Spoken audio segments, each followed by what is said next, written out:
gente que viene de fuera de la Unión Europea a buscarse la vida de la forma más digna posible. Suiza también quiere hacerlo y de hecho lo ha aprobado por referéndum, limitar las entradas. Yo creo que eso sería un paso atrás, que ya más que no nos lo podemos permitir. Bien. Sobre la cesión de soberanía, yo abiertamente lo he comentado antes en lo que dice Borja, que es un mitin, que no era un mitin, era simplemente querer comentar con todos vosotros las ideas que tengo y las ideas que quiere defender mi partido si tiene la mayoría en el Parlamento Europeo, ni más ni menos. Y la cesión de soberanía, yo hablaría de una cesión de soberanía total, ordenada, en cuatro ejes administrativos: el supranacional, el europeo en este caso, el nacional, el regional y el local. ¿Qué condición? Yo ya no hablaría de cesión de soberanía, porque ya te digo que somos valientes e internacionalistas en hablar y discutir de poder ceder todo tipo de soberanía en el seno de la Unión Europea. Pero sí que pondríamos una condición, que es la única condición que ponemos los socialistas para poder ceder soberanía a nivel fiscal, a nivel económico, a nivel político, a nivel social, que es también mandar en la mesa. Es decir, cedemos soberanía, pero con una condición: que tengamos la capacidad de poder mandar en la mesa con el resto de países europeos. Dicho de otra manera, democratización de las decisiones en el seno de la Unión Europea. Es decir, que no siempre mande la misma, porque entonces el juego no nos sale bien a los españoles. Cedemos soberanía y no tenemos la capacidad de poder hablar del futuro de nuestros propios conciudadanos. Por lo tanto, ceder soberanía, pero con esa condición. Y segunda pregunta: las barreras dentro de la Unión Europea. Ese es uno de los grandes dramas que tenemos en la Unión Europea, y es bastante acertada tu pregunta, porque vivimos cada día más cómo la Unión Europea y ciertos países van cerrando sus puertas a propios conciudadanos europeos porque no quieren generar o dejar entrar a otras poblaciones que puedan, de cierta manera, descolocar el mercado interior laboral, el mercado interior comercial o lo que sea. Por lo tanto, estamos hablando de una cuestión que no es nada europea y que deja atrás uno de los elementos para mí más importantes en la construcción de la Unión Europea, que es la solidaridad. Hemos dejado de ser solidarios, nos hemos vuelto cada vez más nacionalistas y florecen unas prácticas que parecían olvidadas en el seno de la Unión y que vuelven a emerger y que son bastante peligrosas, que son las prácticas xenófobas, la galopada nacionalista hacia adentro. Y eso, la única manera de luchar contra ello es políticas activas de empleo, crecimiento y políticas expansivas a nivel económico. Hay más, pero sobre todo creo que son las tres recetas para que la gente vuelva a tener la capacidad de tener una disyuntiva solidaria en un proyecto como el europeo. Bien, ahora hablar de cesión de competencias, desde la plataforma que estoy representando yo aquí, hay un punto muy importante, que es el tema: vivimos una Comunidad Europea dominada por una moneda única, con un sistema que parece como irrompible, y en este caso no estamos hablando de salir del euro, pero sí que estamos hablando de una auditoría de la deuda. Eso es principal. Para tener cualquier tipo de autonomía, cualquier tipo de cesión de soberanía a un país, se necesita saber qué dinero se debe, qué dinero de ese que se debe es legal, o sea, es legítimo, qué dinero es el no legítimo, y hasta que no se haga eso no puede haber soberanía, sino que habrá unos bancos que dominarán, que tirarán de unos países. Y mi respuesta va al hilo con la segunda pregunta que has hecho, en el sentido de que eso es lo que provoca las desigualdades, eso es lo que provoca que en Alemania se mire mal a los españoles, a los italianos, a los griegos, que se les considera escoria europea, cuando son un país que no le está llegando información, pero está haciendo un montón de cosas que están preludiando bastante el futuro de lo que va a ser Europa, realmente desde Grecia. Y no lo sabemos porque a nadie le interesa que lo sepamos, pero los que sois estudiantes de periodismo os recomiendo que leáis información que viene de Grecia, no en los medios habituales, sino en otros medios, porque están pasando cosas muy interesantes, a pesar de ser un país considerado absoluta escoria, a pesar de ser la cuna de nuestra civilización, ¿no? Entonces, realmente, si queremos solucionar el tema de no estar dependiendo de una deuda, por lo cual dos partidos han pactado para reformar un artículo de la Constitución, por lo cual lo principal es pagar esa deuda, que no sabemos esa deuda de dónde viene, que están metiendo dinero a unas autopistas que han sido mal gestionadas, dinero nuestro en nuestros impuestos. Y es saber eso, qué pertenece a cada cual, quién tiene que pagar cada cosa, y hasta que no se haga eso, pues no se puede hacer nada. Realmente vamos a seguir viviendo en esta pesadilla absoluta de desigualdades y esta pesadilla absoluta de xenofobia, donde en algunos países les viene muy bien a algunos gobiernos decir el malo es el extranjero. Y está pasando aquí, y está pasando en todas partes. Está pasando en Grecia también, pero está pasando en España, ¿no? Damos alimentos solo a los españoles. Y en Alemania igual. Es que realmente si empezamos en esa cadena, al final vas a acabar todos aislados y es cuando realmente la Unión Europea se va a romper. Por lo tanto, uno de los puntos principales del programa de Podemos es auditoría de la deuda. Y hasta que no se haga eso, y tenemos un precedente, que es Ecuador. Ecuador hizo una auditoría a su deuda, que le pusieron todo tipo de zancadillas, pero la consiguió hacer. A partir de entonces, llegan noticias de Ecuador, más que Rafael Correa se dedica a cerrar medios y a insultar a otros políticos. Pues es lo que nos llega.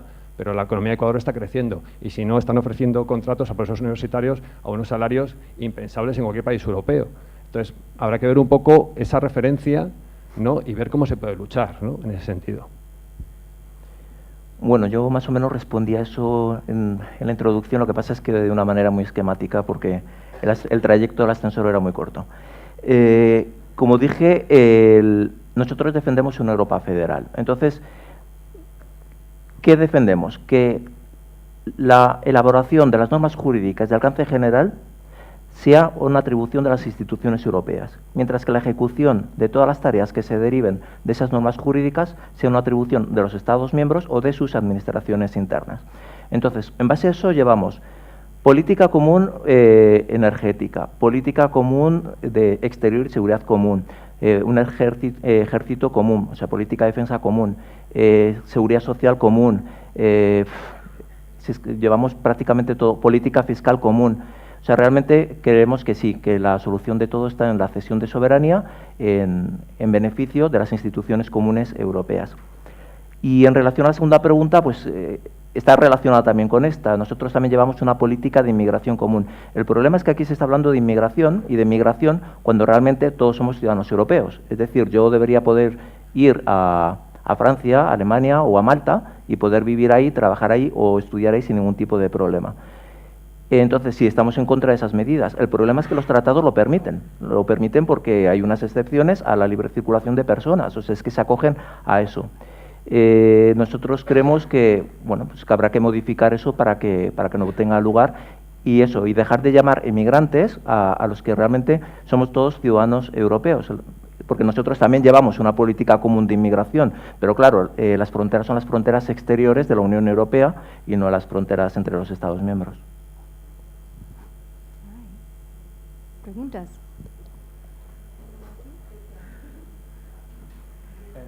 Hola, buenas. Mi nombre es Cristian. Mi pregunta va dirigida hacia el representante del Partido Popular. A ver, a pocos días de sumergirnos por completo, ¿no?, en la campaña electoral, parece ser que todas las políticas de recorte que se están aplicando funcionan espectacularmente, ¿no? Cuando en realidad nos estamos encontrando con 3.000 millones de recortes en pensiones, 2 millones de familias con absolutamente todos sus miembros en paro. Y no solo eso, sino que además me resulta muy curioso porque esas familias en paro están siendo mantenidas por esos pensionistas que se les va a recortar de nuevo. Y además, otro dato que me parece alarmante, que no debería de ser así, es que somos el segundo país a nivel europeo con el mayor índice de pobreza infantil. Entonces, mi pregunta es, son dos. ¿Dónde ven ustedes esa mejora social que implantan o de la que se supone que están consiguiendo? Y luego la otra es, ¿de verdad merece la pena o está mereciendo la pena poner o haber roto ese estado de bienestar a costa de saldar la deuda? Gracias. Voy a empezar por el final. El estado del bienestar está más garantizado que nunca. Así que eso para tu tranquilidad. ¿Que de dónde sacamos esas alegrías con esos datos? Pues te lo digo muy fácilmente. No sé si fue ayer o antes de ayer, fue el primer ministro de Japón. La semana pasada, Europa, la que nos ha dicho que estamos haciendo las cosas bien, no, muy bien. Que hemos pasado de ser un problema, un país a punto del rescate, a ser una solución para Europa. No te voy a negar los esfuerzos. Si es que no los ha hecho el gobierno, los esfuerzos los hacen los ciudadanos. si me preguntas, ¿crees que ha merecido la pena el esfuerzo? Te digo que sí.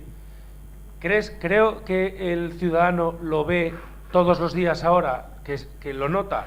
Pues el ciudadano que lee los periódicos, sí, ve que hay más turismo, que se venden un 20% de coches más, que se está exportando muchísimo más, en fin, que baja el paro.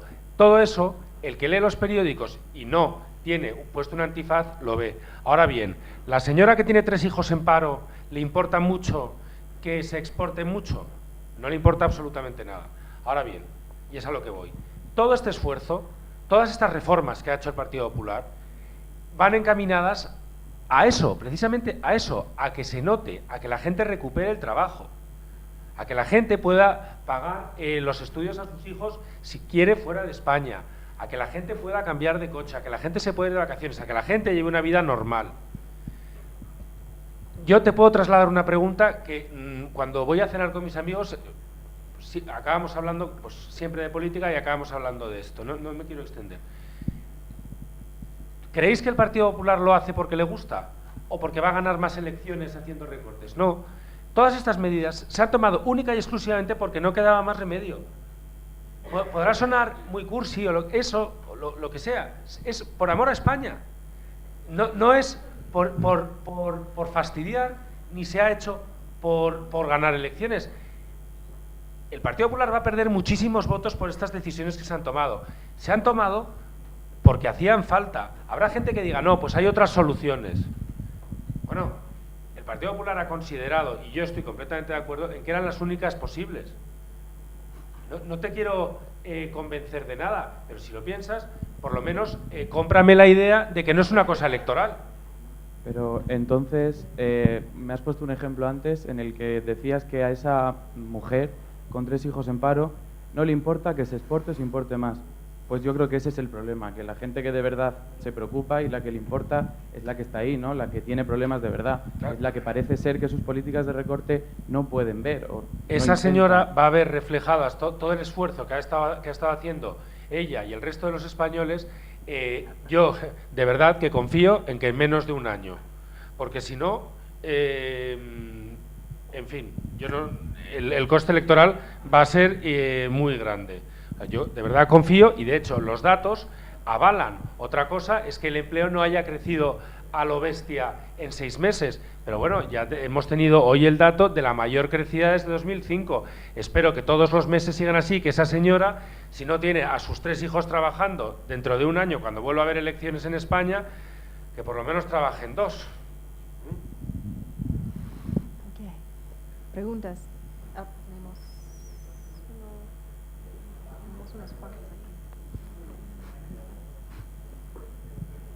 Hola, buenos días. Soy Jaime, estudio Relaciones Internacionales. Y bueno, quería hacer una pregunta de cómo podemos mejorar la relación de las instituciones europeas y los ciudadanos europeos. Eso va para todos.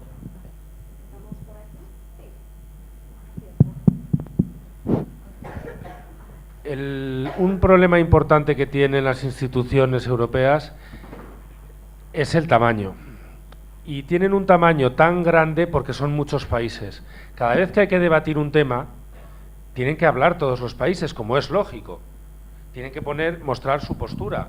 Son muchos grupos, muchos países, y es todo muy lento. Yo el mayor problema que le veo a las instituciones, y por lo que hay tanto desapego con los ciudadanos, es por lo lento que es todo. Y muchas veces el hecho de que sea tan lento hace que las decisiones que se tomen en Europa parezcan propias en los países. Los ciudadanos en España, la gente, vosotros estáis estudiando estos temas y estáis muy puestos en todo, pero la gente de la calle no tiene ni idea de qué se legisla en Europa. La gente no sabe lo que son las directivas, no sabe cómo funciona la Comunidad Europea. Bueno, para eso estamos nosotros y están los que vayan a ser eurodiputados o los que ya lo son, para acercar las instituciones a los ciudadanos. Yo creo que el mayor problema que tiene es la lentitud. Y eso es el mayor problema, a mi juicio, de esa afección. Yo creo que hay medidas que son necesarias. La primera de ellas es la transparencia, que las decisiones en el seno de la Unión sean mucho más transparentes y que los ciudadanos tengan la capacidad de valorar de primera mano y rápidamente qué se está haciendo y cómo se están haciendo las cosas en el seno de la Unión. La segunda cuestión sería la pedagogía, que haya pedagogía desde los primeros años de un ciudadano europeo sobre qué es esto de Europa y que tenga la capacidad para cuando tenga 17, 18, 19, 20 años saber realmente para qué sirve Europa, cómo está conformada Europa y cuáles son sus instituciones y qué funciones tiene cada institución. Y la tercera, trabajar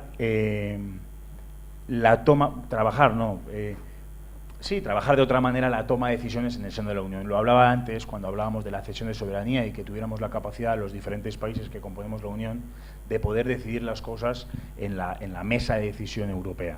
Y entonces, cuando tengamos la capacidad de que la toma de decisiones sea mucho más transparente, lo que decía al principio, y mucho más democrática, lo que decía antes cuando hablaba de la cesión de soberanía, tendremos más capacidad, los ciudadanos, de sentir más nuestro ese proyecto. También todo esto tiene una cuestión transversal, que también hablaba al principio de mi intervención, que es la solución a las demandas de los ciudadanos. En el momento que Europa tenga la capacidad real, tenga el proyecto concreto para que este proyecto tenga la resolución a los problemas de los ciudadanos, la gente lo veremos con mucho más cercanía, esto de la Unión Europea. Y luego una cuarta, que va tejida a la sociedad civil, que es incentivar la participación.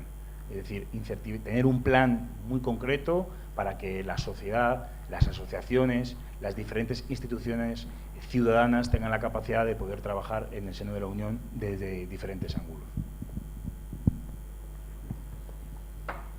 Bien, realmente yo puedo coincidir en lo que ha dicho Borja, el representante del PSOE, en el sentido de que una cosa muy importante y básica es la transparencia. Sin transparencia, las instituciones se convierten en algo que está allá arriba y que nadie puede tocar. Y es ahora mismo como se ve, aunque sí que es cierto que muchas veces las instituciones europeas han tomado determinadas decisiones que han favorecido bastante a los ciudadanos.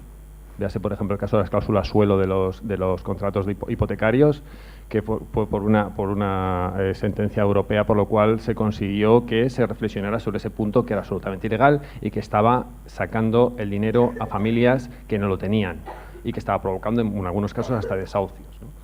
Pero sí que es cierto que hay que buscar sobre todo una transparencia y sí que es cierto también que hay que crear una pedagogía, pero la pedagogía hay que crearla en todos los aspectos de la política. Es decir, la gente ahora mismo ha permanecido sentada en una silla, mirando la televisión, lo que le quieran decir los medios y lo que quiera escuchar. La gente, en muchos casos, y aquí pues me remito a una de las bases que no tiene que ver nada con la iniciativa que represento, aunque sí que es cierto que surge de ahí, que es el 15M, que provocó que una serie de personas empezaran a pensar en que si querían cambiar las cosas, tenían que tomar partido. Y tenían que informarse, tenían que preocuparse y tenían que aprender política. Y tenían que aprender muchas cosas para comprender las instituciones y comprender el mundo en el que viven. Entonces ahora mismo cada vez es más gente la que se preocupa por eso y menos gente la que se sienta a esperar. Entonces sí que es cierto que hay una labor pedagógica, pero bueno, si nos ponemos a mirar manuales de teoría política, el tema de la pedagogía ha estado en la historia de la teoría política desde el principio de los tiempos, ¿no? Todos los teóricos políticos siempre han dicho que la gente tienen que enseñarle a ser responsable, enseñarle a dar un paso adelante y dar un paso al frente. Yo pertenezco a una candidatura ciudadana que en este sentido pues lo tenemos clarísimo, lo de que la gente tiene que conocer y saber en el mundo en el que vive y lo que no puede vivir totalmente ajeno. Y si una ley de transparencia pues realmente no ayuda a nada tener unas instituciones totalmente opacas. Entonces sería una transparencia absoluta y también un interés de la ciudadanía en saber el mundo en el que viven y el mundo en el que se desarrollan. Bueno, yo creo que la principal causa de esta desafección es la falta de conocimiento, es el desconocimiento por parte de los ciudadanos. Salió el otro día una encuesta bastante preocupante y es que el 81% de la población española prácticamente no tiene ni idea de la Unión Europea, no sabe ni qué instituciones hay, ni en qué trabajan, ni qué hacen. Entonces, para mí el problema es ese. Por eso nosotros llevamos en el programa la inclusión en el currículo de una asignatura sobre historia y cultura europea, que se debería incluir en los colegios desde ya en todos los Estados miembros, no solamente en España, en la que se explique pues eso, la cultura europea, lo que tenemos en común, nuestros derechos como ciudadanos y un poco lo que es el funcionamiento de las instituciones europeas. Decían que por aquí que ahora llegan estos y estamos nosotros para informar. Realmente yo creo que no. La mayoría de los debates, como veis, se acaban hablando de temas nacionales. O sea, es que prácticamente nadie acaba hablando de cómo funciona una institución europea. O sea, es que no sé si es por falta de conocimiento, por falta de interés o porque realmente no queremos informar a los ciudadanos de cómo funciona. Porque realmente el Parlamento es una institución 100% transparente. Y mira, os lo digo, podéis asistir a todos los plenos y comisiones en directo del Parlamento Europeo, a todos, absolutamente todos, por vídeo. Inmediatamente después aparecen todas las intervenciones con las intervenciones de cada eurodiputado, número de votos que ha emitido, que ha votado. O sea, en la página web del Parlamento Europeo tenéis acceso absolutamente a todo. Entonces, yo creo que más transparente que eso no puede haber. Lo que pasa es que los medios de comunicación yo creo que se limitan únicamente a sacar las grandes reuniones, por decirlo así, del Consejo Europeo, en las que aparece pues el señor Rajoy, la señora Merkel y el único que sacan. Pero en el Parlamento Europeo se trabaja a diario, en la Comisión Europea se trabaja a diario y realmente se publica en las páginas web lo que se hace. Otra cosa es que los medios españoles no lo quieran sacar ni en prensa ni en televisión. Ok. Tenemos unas preguntas. ¿Dónde está el micrófono? Oh, ok. ¿Posible yo hablo en inglés, por favor? ¿No? Gracias. Good afternoon. I would like to ask... Your name and what you're studying? Yes. My name is David. I'm studying international relations here. In February 2014, the European Commission issued a report that it says that 120 billions of euros is actually lost through the process of corruption in the entire European Union. So I would like to ask, what will be your concrete solution to tackle down the problem of corruption in the European Union, but also in your country as well? As I know, both Pepe and PSOE had a lot of corruption scandals over a couple of years now. So how would you perceive and how would you convince people that you are able to tackle such a big issue such as corruption? Thank you.